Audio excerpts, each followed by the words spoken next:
상대방이 잘못하고 있다는 걸 알면서도 말해주지 않죠. 그렇게 하면 실패하고 그 길로 가면 낭떠러지라는 걸 뻔히 알면서도 조언해주지 않습니다. 왜일까요? 그랬다가는 그 사람이 나를 싫어할 수도 있기 때문이죠. 사람은 누구나 따뜻한 말, 위로해주는 말을 듣고 싶어 합니다. 칭찬보다는 꾸지람을 들어야 할 때도 말이죠. 그러면서 바른 말, 올바른 말을 해주는 사람을 미워하고 배척하기도 합니다. 구약시대 이스라엘 백성들이 그랬습니다.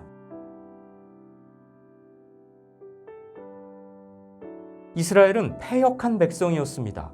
여호와 하나님을 배신한 거죠. 거짓말하는 자식들이었습니다. 말로는 하나님을 섬긴다고 하면서 우상을 섬겼습니다.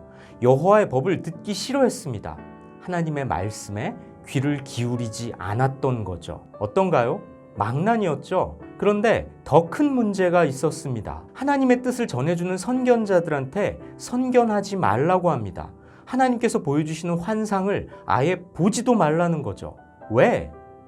그 환상이란 하나님께서 우리를 꾸짖는 내용일 테니까 듣기 싫다는 거죠. 우리에게 올바른 예언을 하지 말고 거짓을 말해라. 우리를 향한 하나님의 경고 따위는 집어치우고 듣기 좋은 부드럽고 달콤한 말을 해달라.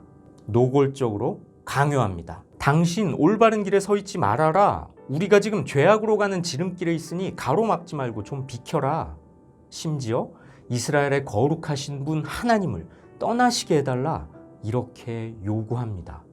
죄악에서 돌이키길 원하시는 하나님의 책망과 징계에 대한 경고의 말씀을 듣지 않으려고 했습니다. 하나님의 사랑이 담긴 꾸짖음을 듣지 않으려고 했던 거죠. 듣고 싶은 말, 듣기에 좋은 말만 들으려고 했습니다. 여러분은 어떤가요? 말씀을 대할 때 듣고 싶은 말만 선택적으로 받아들이지 않습니까? 듣기 불편하고 거북한 구절들, 하나님께서 징계하실 거라는 내용, 이런 거는 무시해버리고 나를 위로해주는 달콤한 구절들만 족집게로 집어내듯이 선택적으로 받아들이지는 않나요? 신명기에는 이런 말씀이 있습니다. 내가 오늘 복과 저주를 너희 앞에 두노니 너희가 만일 내가 오늘 너희에게 명하는 너희의 하나님 여호와의 명령을 들으면 복이 될 것이요 너희가 만일 내가 오늘 너희에게 명령하는 도에서 돌이켜 떠나 너희의 하나님 여호와의 명령을 듣지 아니하고 본래 알지 못하던 다른 신들을 따르면 저주를 받으리라. 성경에는 분명히 복과 저주가 함께 담겨 있습니다. 우리가 하나님께 순종하는 하나님의 백성답게 살면 복을 받을 것이고 하나님의 말씀을 떠나 불순종하고 하나님이 아닌 다른 것들을 섬기면 저주를 받을 거라고 분명히 말씀하고 있습니다. 어떤가요? 복과 저주의 말씀을 모두 같은 무게로 받아들이십니까? 복음이란 듣기에 불편하고 힘든 것입니다. 듣기는 좋지만 거짓말이 아니라 비록 듣기 싫지만 살아있는 진리입니다. 오죽하면 바울 사도가 이렇게 말했을까요? 우리는 십자가에 못 박힌 그리스도를 전하니 유대인에게는 거리끼는 것이요 이방인에게는 미련한 것이로되. 십자가에 달리신 예수 그리스도의 이야기가 우리 인간들에게 복음이지만 받아들이지 않는 자들에게는 거리끼는 것이고 미련한 것일 뿐입니다. 듣기 싫고 불편하더라도 받아들여야지만 비로소 그 진리가 나에게 의미 있게 되는 것이죠.